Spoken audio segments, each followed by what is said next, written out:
आवाज आ रही है? चेक कर लो बेटा। Yes sir. ओके।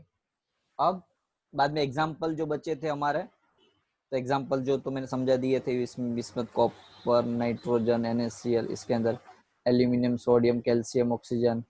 ये एसटीपी का मीनिंग पता है ना, स्टैंडर्ड टेम्परेचर एंड प्रेशर, ये सब कुछ तो आपको पता ही होगा। एल्किनो, ये याद रखना। बोलो क्लियर है? उसको थोड़ा ऑब्जर्व करो, चलो आराम से उसको थोड़ा ऑब्जर्व करो।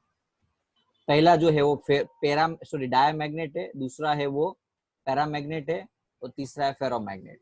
थोड़ा ऑब्जर्व करो, याद रखने का ट्राई करो उसको, क्या क्या दिया हुआ है। या फिर एक काम करो, इसको होमवर्क में कर देना, ये पूरा टेबल 2 टाइम्स कर लोगे ना? क्योंकि ये टेबल बहुत इंपॉर्टेंट यस है सर। आपके लिए, बहुत यस एमपी है, सर। पूरा का पूरा आधा चैप्टर इसके अंदर आ गया, ऐसा समझ लो। चलो तो हम नेक्स्ट टॉपिक पे चल रहे हैं, हिस्टैरिसीस लूप। ओके, बहुत ज्यादा डिटेल में, ओहो टाइम तो हो गया वो। ओके, काम करता हूँ, थोड़ा सा रिकॉलिंग, थोड़ा सा समझा देता हूँ, जिससे नेक्स्ट लेक्चर में क्या हो, हमारा हिस्टैरिसीस लूप का थोड़ा जो कंसेप्ट रिविजन करने के बाद हम आपके एक्सरसाइज और एग्जाम्पल के डाउट ले लेंगे। ओके, हिस्टैरिसीस लूप यानी कि क्या है, एक्चुअली उसका बेसिक मीनिंग क्या है। तो वन टाइप, यहाँ ये magnetic field and magnetic field intensity versus का ग्राफ है, बी वर्सेस एच। काफी बार इंटेंसिटी वर्सेस एच भी ले सकते हैं, मैग्नेटाइजिंग करंट। एच यानी कि आई एफ था, याद है ना? एच यानी कि IF, यानी कि ऐसा बोल सकते हैं, आई एफ यानी कि पता है ना, फ्री करंट जो होता है वो। चलो अब पूरा का पूरा टॉपिक को मैं जीरो से स्टार्ट करता हूँ। एक्चुअली होगा क्या, मेरे पास कोई मैग्नेट है, मटेरियल है, समझ लो, बहुत अच्छा टॉपिक है और सबसे अहम टॉपिक है, ध्यान रखना। मेरे पास कोई पर्टिकुलर मैग्नेट है, उसको मैं समझ लो कि कोई कोयल के अंदर, ये भूल जाओ भैया, आपको हिस्टैरिसीस कर्व भूल जाओ, पहले थोड़ा सा कॉन्सेप्ट समझ लो। सोलेनोइड के अंदर मैं रखूंगा, उसको क्या करूंगा, सोलेनोइड के अंदर रखूंगा।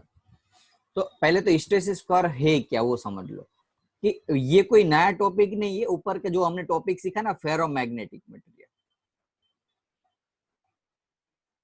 उसकी एक प्रॉपर्टी है जो एक डिटेल्स के अंदर हम सीखेंगे। जैसे हमने 5-6 प्रॉपर्टी सीखी थी ना फेरोमैग्नेटिक की, हर बार 5, ये सारी। तो ये हिस्टैरिसीस कर्व भी एक प्रॉपर्टी है, लेकिन इस प्रॉपर्टी थोड़ा हम डिटेल में जाएंगे क्योंकि जनरली आईएमपी टॉपिक है। तो it is the one type of the property of ferromagnetic material. Okay, ये क्या है? तो फेरोमैग्नेटिक, अटेंडेंस मैंने नहीं ली है, कोई रिमूव नहीं होना। अब यहां से मैं करंट पास करूंगा, ये मटेरियल जो उसके अंदर हमने डाला।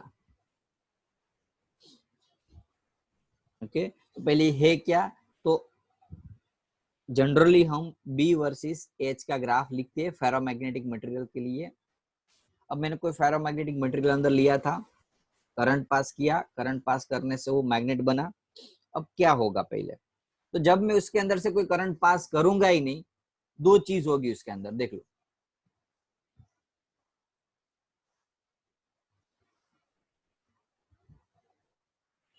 थोड़ा बाहर निकल गया है, उसके अंदर से मैंने करंट पास ही नहीं किया पहले तो आई जीरो था, करंट पास नहीं किया, इसलिए मैग्नेटिक फील्ड भी जीरो, करंट भी जीरो। करंट आई जीरो था, एच भी जीरो, क्योंकि इंटरनल करंट ही नहीं मिला, तो फ्री करंट या सब कुछ करंट जीरो जीरो हो जाएगा, सब कुछ जीरो। और ये मैग्नेटिक फील्ड भी जीरो, या इंटेंसिटी भी जीरो लिख सकते हैं। अब क्या होगा बोलो, चलो। अब जैसे ही हमने स्टार्ट किया कोई ग्राफ बनाने के, ये ग्राफ है हमारा, पहले ये 0 0 था। अब हम क्या करेंगे, करंट को इंक्रीज करेंगे, स्टार्ट करेंगे करंट पास करना उसमें से। तो करंट इंक्रीज होगा, एच की वैल्यू इंक्रीज होगी, बी की वैल्यू भी इंक्रीज होगी, तो उसका ग्राफ प्लॉट करेंगे, कुछ इस हिसाब से होगा क्या, जैसे मैंने करंट पास किया, उसके अंदर मैग्नेटिक फील्ड जनरेट हुई, उस मैग्नेटिक फील्ड की वजह से उसके अंदर मैग्नेटाइजेशन हुआ, और वो मटेरियल के सारे डाइपोल एक साइड, एक डायरेक्शन में चले गए। अब एक लिमिट आएगी, जैसे याद हो तो मैंने चीज हम समझाई थी फेरोमैग्नेटिक मटेरियल के अंदर, एक लिमिट आएगी, उसके बाद जब 100% डाइपोल ऐसे हो जाएंगे, तब उसके अंदर अब करंट पास करने बढ़ाने से भी ये जो मैग्नेटिक फील्ड है वो इंक्रीज नहीं होगी। समझ में आ रहा है कि नहीं? उसके अंदर से अब करंट पास करने से अब कोई चेंजेस होगा नहीं। अब हम क्या करेंगे, जैसे आपको पता है कि भाई करंट इंक्रीज किया, फील्ड बढ़ी, तो ऐसे ग्राफ मिला। इस पॉइंट को हम सैचुरेशन पॉइंट बोलते हैं। इसको हम क्या बोलेंगे? Saturation point. ये 0। अब होगा ऐसा, जैसे ही जिस रास्ते से गए हम उस रास्ते से रिटर्न आए, लेकिन यहाँ कुछ उल्टा हो रहा है। जैसे जैसे मैं करंट की वैल्यू इंक्रीज करता जा रहा था, एच की वैल्यू इंक्रीज हो रही, बी की वैल्यू इंक्रीज हो रही थी, तो मैंने ग्राफ प्लॉट किया। अब मैं करंट की वैल्यू में डिक्रीज करूंगा तो एच की वैल्यू डिक्रीज और बी की वैल्यू भी डिक्रीज होनी चाहिए, और ग्राफ रिटर्न में ऐसा ही आना चाहिए। एम आई राइट और रॉन्ग? Yes sir. पहले करंट इंक्रीज कर रहा था तो ये वैल्यू ऐसे कुछ बढ़ती बढ़ती बढ़ती बढ़ती बढ़ती ऐसे बढ़ी। अब प्रॉब्लम ये था कि जैसे मैंने करंट बंद कर दिया, क्योंकि सैचुरेशन हो गया, पूरा का पूरा ऑब्जेक्ट मैग्नेट बन गया, तब करंट कम करने से ये ग्राफ ऐसे उल्टा आना चाहिए। थोड़ा मैं एक काम करता हूँ, स्पॉटलाइट दे लेता हूँ। देखो ऐसे करंट इंक्रीज होता होता होता होता मैक्सिमम करंट पहुंच गया, मैक्सिमम सैचुरेशन, सारे डाइपोल पैरेलल हो गए। अब उल्टा करेंगे, अब करंट को कम करते करते करते करते करते जाएंगे तो ऐसा होना चाहिए, सारे डाइपोल जो जैसे थे वैसे होने चाहिए। लेकिन फेरोमैग्नेटिक मटेरियल के अंदर ऐसा होता नहीं। हाँ, फेरोमैग्नेट होता तो ऐसा यहाँ ये कर्व कंप्लीट हो जाता, जैसा गया वैसे आया। लेकिन फेरो में क्या था, कॉन्सेप्ट को याद करने का समझ करो। फेरोमैग्नेट में क्या था, जैसे मैंने एक्सटर्नल फील्ड कम कर दी, फील्ड को कम कर दिया, करंट कम कर दिया, फील्ड कम होगी तो सारे डाइपोल अपनी डायरेक्शन में नहीं चले जाएंगे, थोड़े डाइपोल ऐसे रहेंगे। ज्यादातर साइंस वाले क्लास वाले स्टूडेंट जो मान रहे थे कि भाई हम सिंसियर स्टूडेंट्स, वो एज यूजुअल रहेंगे। कितने स्टूडेंट तो आई एम नॉट 100%, 100% तो कभी हो नहीं सकते, लेकिन समझ लो कि 20-30% ऐसे स्टूडेंट्स थे जो टीचर्स गए फिर भी क्या हो गए, शांत रह गए। तो धीरे धीरे धीरे धीरे एक्चुअली ये कर्व कंप्लीट होना चाहिए ऐसा, सॉरी ऐसा, लेकिन हुआ ऐसा कुछ। थोड़ा समझने का ट्राई करो, कॉन्सेप्ट अच्छा है। ये आपको इन फ्यूचर भी बहुत काम आएगा आगे की स्टडी के अंदर, हाई स्टडी में, हिस्टेरिसिस कर्व। बोलो यहाँ तक पता चला? करंट जैसे जैसे मैं कम करता गया तो ये जो मैग्नेटाइजेशन कम होता जाएगा, और ऐसे ऐसे होते होते यहाँ हो गया। अब मैंने क्या हुआ, करंट तो 0 कर दिया, यहाँ करंट तो 0 कर दिया, यहाँ आ गया, लेकिन ये जो मैग्नेटिक फील्ड है या फिर मैग्नेटिक इंटेंसिटी है वो नहीं 0 हुई। यानी कि सारे डाइपोल जो एक्चुअली डायरेक्शन में जाने चाहिए उसमें से काफी सारे डाइपोल एज यूजुअल रहे, यानी कि अब भी उसके अंदर कुछ मैग्नेटिक फील्ड बची, मैग्नेटाइजेशन बचा। भाई समझ में आ रहा है कि नहीं? कि हेलो? Yes sir. पक्का ना यार? हाँ बोलो यार, ना आ रहा है तो बोल यस देना सर। यार। ओके, 3-4 बार देखना पड़ेगा, टॉपिक थोड़ा कॉम्प्लिकेट, लेकिन एक बार अंदर घुसोगे ना, एक बार समझ में आ जाएगा, बाद में आपको ज्यादातर मजा आएगा। अब इस पॉइंट बी को हम रिटेंटिविटी बोलते हैं। क्या बोलते हैं? यानी कि वो वैल्यू बी की वो वैल्यू कि जहां एच एच एच क्या हो रहा है, 0 हो रहा है। यानी कि इस पॉइंट के ऊपर बी की वो वैल्यू पे एच की वैल्यू क्या हो रही है, 0 हो रही है। यानी कि इतनी वैल्यू समझ लो, ग्राफ में यहाँ 5 लिखा होता, 5, इस वैल्यू को हम क्या बोलेंगे, रिटेंटिविटी। इसको हम क्या बोलेंगे, रिटेंटिविटी। एक यानी कि एच एंड बी जब मैक्सिमम होगा इसको हम क्या बोलेंगे, सैचुरेशन।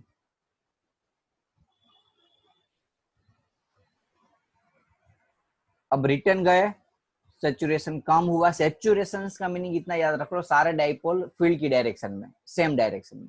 अब सैचुरेशन कम होता गया, क्यों? क्योंकि फील्ड की डायरेक्शन कम होती गई, धीरे धीरे इस पॉइंट पे आया। अब उस पॉइंट पे क्या था, बी की वैल्यू नॉन जीरो थी, और H 0 हुआ, यानी कि वो B की वैल्यू जहां H 0 होता है उसको हम बोलेंगे रिटेंटिविटी। रिटेंटिविटी बोलो, क्लियर है? Yes sir. पक्का ना? अब हम और अब यस क्या सर। होगा, अब क्या होगा, करंट तो 0 हो गया है, करंट तो मैंने उसके अंदर पास करना बंद कर दिया, फिर भी काफी सारे स्टूडेंट यानी कि अंदर के डाइपोल अभी भी एज यूजुअल ऐसे रहे, थोड़े ऐसे हो गए, लेकिन अभी भी थोड़े ऐसे क्या हुए, ऐसे रह गए। अब मुझे उसकी डाइपोल मोमेंट को कम करने, मैंने करंट पास करना बंद कर दिया, फिर भी ये हो गए ऐसे। अब मुझे उसको रिटर्न क्या करूंगा, करंट पास करूंगा, लेकिन उसका डाइपोल चेंज करके, पोल चेंज करके, यानी जैसे करंट ऐसे पास हो रहा था, अब मैं करंट उल्टा पास करूंगा, तो उल्टी मैग्नेटिक फील्ड जनरेट होगी। समझ में आ रहा है? पहले ऐसे मैग्नेटिक फील्ड थी तो ऐसे अरेंज हो गए थे, अब मैं इस फील्ड को ऐसे कर दूंगा, तो ये जो है उसके ऊपर फोर्स क्या लगेगा, उसका ऑपोजिट डायरेक्शन में, तो ऐसे हो जाएगी। ओके, तो धीरे धीरे धीरे मैं कम करते जाऊंगा, तो एक टाइम आएगा कि वो सारे जो डाइपोल थे वो अपने मूल पोजीशन पे आ जाएंगे, यानी कि अब कोई भी डाइपोल ऐसा बचा नहीं जो सेचुरेटेड हो। अब इस पॉइंट के ऊपर H की वैल्यू क्या हुई, देखो 0 हो गई, लेकिन B की वैल्यू 0 नहीं है, यानी कि वो वैल्यू B की कि जहां H 0 हो, sorry sorry sorry sorry sorry उल्टा मैंने लिख दिया, B की वैल्यू 0 हो गई, देख लो यहाँ ये B है, तो B यहाँ 0 होता है C पॉइंट के ऊपर, ये B की वैल्यू ग्राफ यहाँ 0 होता है, लेकिन H की वैल्यू 0 नहीं है। तो H की वो वैल्यू पे B की वैल्यू जो 0 होती है, H की वो नॉन जीरो वैल्यू से B की वैल्यू 0 हो गई। अब उसको जनरली अनसैचुरेटेड पॉइंट बोलेंगे, उसको हम क्या बोलेंगे, अनसैचुरेटेड, अनसैचुरेशन हुआ। सिमिलरली ये प्रोसेस चलती रहेगी, कम हुआ। अब उल्टी डायरेक्शन, यानी कि जो डाइपोल थे वो कुछ ऐसे अरेंज हो गए, सारे डाइपोल जो रेंडमली मोशन कर रहे थे वो भी कुछ इस हिसाब से अरेंज हो गए, कैसे, उल्टे ऐसे, पहले ऐसे थे। अब मैं सिचुएशंस को one by one step to step समझा रहा हूँ, ट्राई करना समझने का। पहला काम हमारा था 0, B की वैल्यू 0, H की वैल्यू 0। बाद में क्या किया, B की वैल्यू इंक्रीज की, H की वैल्यू इंक्रीज की, क्या क्या हुआ, सेचुरेशन मैक्सिमम। अब थर्ड स्टेप में क्या किया, ए पॉइंट पे पहुंच गए, पहले हम 0 पॉइंट पे थे, ध्यान रखना स्टेप टू स्टेप जा रहे, अब ए पे पहुंचे, ए यहाँ से यहाँ तक पहुंचे, ए अब ए से बी तक पहुंचे, यानी कि बी पॉइंट पे। अब बी पॉइंट पे क्या हुआ, बोलो कौन बोल पाएगा, बी पॉइंट पे बी की वैल्यू नॉन जीरो, लेकिन एच की वैल्यू 0, जीरो। उस पॉइंट पे क्या बोलेंगे, रिटेंटिविटी। यानी कि अब रिटेंटिविटी यानी कि इस पॉइंट पे थोड़े से डाइपोल यानी कि इस मटेरियल ने अपने अंदर मैग्नेटाइजेशन जनरेट कर दिया, जो परमानेंटली, जनरली परमानेंटली नहीं बोल सकते, लेकिन मैग्नेटाइजेशन जनरेट कर दिया। अब हम जाएंगे बी से सी तक, सी पॉइंट यानी कि पता है ना, यहाँ यहाँ अभी सी पॉइंट पे क्या हुआ, देखो सी पॉइंट पे बी की वैल्यू 0, जीरो। एच की value non non zero, zero. B की वैल्यू 0, एच की वैल्यू क्या हुई, नॉन जीरो ही हुई। Non zero. क्लियर है? जनरली इस पॉइंट को कोएर्सिविटी बोलते, क्या बोलते, कोएर्सिविटी, कोएर्सिटिविटी, यानी कि यहाँ इस चीज के अंदर हमने क्या किया, सी पॉइंट पे ऑब्जेक्ट को डीमैग्नेटाइज कर दिया। डीमैग्नेटाइज यानी कि पता चल रहा है ना, उसके अंदर से मैग्नेटिज्म हटा दिया। पहले मैग्नेट बन गया था वो टेम्पररी, थोड़े से डाइपोल ऐसे अरेंज हो गए थे फील्ड हटाने के बाद भी।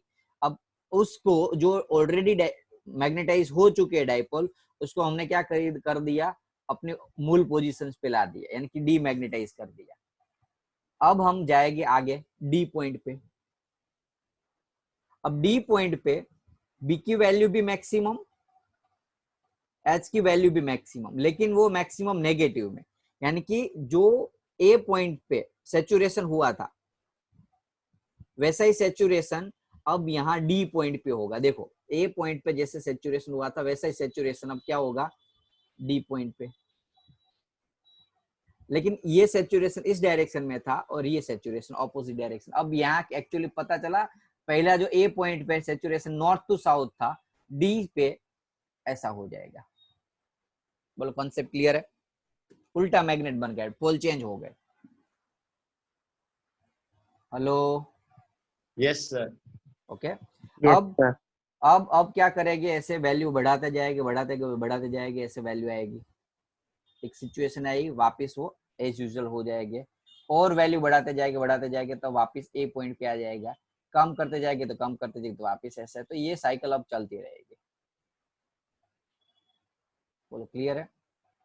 इस लूप को, यानी यस कि सर। साइकिल चलती तो नहीं रहती क्योंकि इसमें वैल्यू चेंज होती रहती है, लेकिन जो एक लूप कंप्लीट हुआ ए से, जो जर्नी वापस ए पे पहुंची, उस लूप को हम बोलेंगे हिस्टैरिसीस लूप। उस लूप को हम बोलेंगे हिस्टैरिसीस लूप। समझने का ट्राई किया है सभी ने? Yes sir. तीन Yes, चीज sir. में, ओके, उसको 3 पार्ट्स में डिवाइड कर दो। मुझे पता है ये थियरी मेरा 12 कंप्लीट हो चुका तब भी पता नहीं चली थी। ये जब पढ़ाना स्टार्ट किया ना, अब पढ़ाना होता है तो क्या होता है, उसमें तो क्लियर होना चाहिए जब पढ़ानी चीज है, okay. As a faculty, as a teacher कभी जीरो तो नहीं हो सकता। अब उस थियरी को मैंने क्या किया, बाद में सारे वीडियोस देख के, खुद भी करके, अंदर घुस के, बाद में उस कॉन्सेप्ट को क्लियर किया था। ये मैं आपको फैक्ट बता दूं, ये मेरा माइनस पॉइंट बता दूं, जब तक मैं 12th पढ़ा तब तक मुझे नहीं पता था। समझ में आ रहा है कि नहीं? तो शायद पता इसलिए नहीं, तो जब चलाया था ना सर ने तब ध्यान नहीं दिया था। अब ध्यान नहीं दिया, बाद में एक बार नहीं ध्यान दिया तो बाद में रट्टा मार लिया होता है। अब रट्टा मार ली हुई चीज बाद में क्या हो जाती, भूल जाते हो, ओके। तो कॉन्सेप्ट ऐसे समझना है। फिर से फटाफट से रिकॉलिंग करा देता हूँ, फटाफट से थोड़ा समझने का ट्राई करना, वर्ड को समझना। पहले 0 था,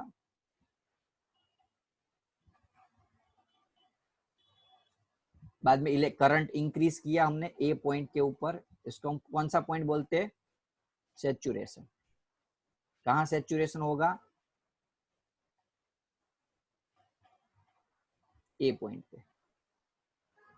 इस पे क्या होगा, बी की वैल्यू, एच की वैल्यू मैक्सिमम। इस पॉइंट को सैचुरेशन पॉइंट बोलते हैं। बाद में करंट क्या करेंगे हम, डिक्रीज करेंगे। डिक्रीज नहीं, लेकिन करंट की डायरेक्शन चेंज करेंगे। वैसे अभी तो 0 तक डिक्रीज करेंगे, यहाँ तक ये पॉइंट। अब ये हो गया बी पॉइंट। तो बी पॉइंट पे क्या हुआ, रिटेंटिविटी। बी पॉइंट पे रिटेंटिविटी का मीनिंग क्या हुआ कि एच की वैल्यू 0 लेकिन बी की वैल्यू नॉन जीरो, यानी कि एक ऐसी कौन सी बी की वैल्यू के लिए एच की वैल्यू 0 होती है, उसको हम रिटेंटिविटी बोलते हैं। यानी कि यहाँ सैचुरेशन था तब सारे डाइपोल ऐसे हो गए। पहला केस में क्या था, डाइपोल रेंडमली थे। सेकंड में सैचुरेशन में सारे डाइपोल ऐसे हो गए। थर्ड में डाइपोल थोड़े रेंडम हो गए, लेकिन अभी भी थोड़े से ऐसे डाइपोल जो अच्छे बच्चे थे वो एज यूजुअल रहे, ओके। करंट कम करने से, फील्ड कम करने से, फील्ड को रिमूव करने से भी इसकी पोजीशन चेंज नहीं होगी बी पॉइंट पे। उसको हम बोलेंगे रिटेंटिविटी, यानी कि ऑलरेडी इस ऑब्जेक्ट ने रिटेन कर लिया मैग्नेटिक फील्ड को। अब धीरे धीरे हम वापस डायरेक्शन चेंज कर, अब ये जो बच्चे थे उसको हमें बिगाड़ना है, बिगाड़ना यानी कि अनसैचुरेशन करना है। तो अनसैचुरेशन करने के लिए अब क्या करेंगे, वैल्यू को ऑपोजिट डायरेक्शन में, करंट को डायरेक्शन में, फील्ड है वो जो ऐसे जा रही थी उसकी डायरेक्शन चेंज कर देंगे ऐसे। करंट की डायरेक्शन ऐसे चेंज कर दी, तो अब जो बच्चे थे वो अपनी मूल पोजीशन पे आ गए। यानी कि अब हमने क्या किया, जैसा था वैसा बना दिया ऑब्जेक्ट को इस पॉइंट पे, यानी कि एक्चुअली अनसैचुरेशन कर दिया। लेकिन हम वर्ड अनसैचुरेशन नहीं यूज करेंगे, उसको हम बोलेंगे कोएर्सिटिविटी। कोएर्सिटिविटी, थोड़ा स्पेलिंग देख लेना आप अपने हिसाब से। ओके, इस पॉइंट पे क्या होगा, एच की वैल्यू नॉन जीरो रहेगी लेकिन मैग्नेटिक फील्ड 0 हो जाएगा। ऑन सैचुरेशन किया आपने ऑब्जेक्ट को, ऑन सैचुरेशन। पहले क्या था, ऑन सैचुरेशन था, बाद में सैचुरेशन किया, थोड़ा सा रह गया तो वापस ऑन सैचुरेट किया। अब सी पे पहुंच गए, कोएस्टिविटी पे पहुंच गए, वापस करंट की डायरेक्शन चेंज करते करते अब सैचुरेशन हो जाएगा ऑब्जेक्ट का। एच की वैल्यू, बी की वैल्यू मैक्सिमम हो जाएगी, ऑब्जेक्ट के अंदर मैग्नेटिज्म जनरेट होगा। लेकिन एक चीज क्या थी भाई, ऐसे जो मैग्नेटाइजेशन हुआ था उसकी वजह से ये ऐसे हो जाएगा, डाइपोल चेंज हो जाएगा डायरेक्शन उसकी, किस पॉइंट के ऊपर, डी पॉइंट के ऊपर। अब वापिस हम क्या करेंगे, ऐसे वैल्यू बढ़ाते बढ़ाते बढ़ाते इस साइड पे आएंगे। ओके, इस पॉइंट पे वापस क्या हो जाएगा, सैचुरेशन। ऐसे बढ़ाते बढ़ाते, सॉरी सैचुरेशन यानी कि एज यूजुअल रह जाए। अब यहाँ क्या हुआ कि थोड़े से डाइपोल एज यूजुअल अपनी डायरेक्शन में रह गए, धीरे धीरे धीरे धीरे वो वैल्यू कम होती जाएगी।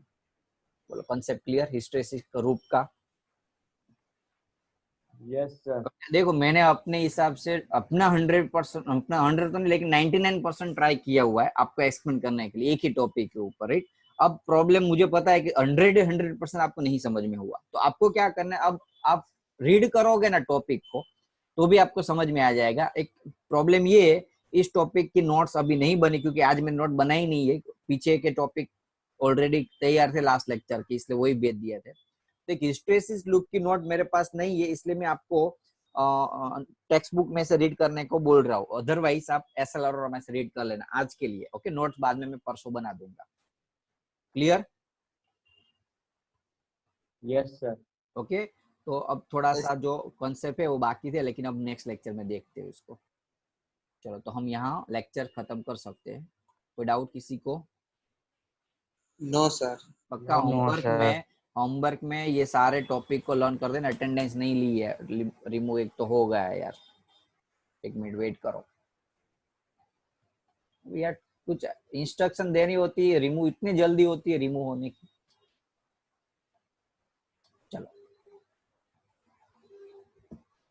अब हो जाओ रिमूव, चलो। ओके, चलो बाय बाय सर। बाय।